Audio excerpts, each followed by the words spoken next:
యుగంలో రాజకీయాలు చేయాలి అని అంటే ఈ రాజకీయాలు చేసేటప్పుడు కేసులు వేస్తారు అనే భయం లేనప్పుడే రాజకీయాలు చేయగలుగుతాం.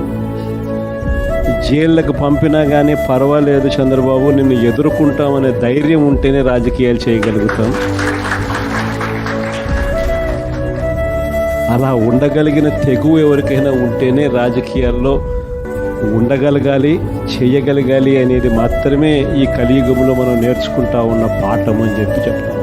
ఫ్యాక్షనిజం అని విన్నావా? అర్థం కాలేదు కదా. అది ఎవడు ఏం చేస్తా ఉన్నాడు పేరు రాసుకో. రెడ్ బుక్ అని నేను చెప్పను కానీ పేరైతే రాసుకోండి. మీరు ఏ బుక్లో రాసుకున్నా పర్వాలేదు.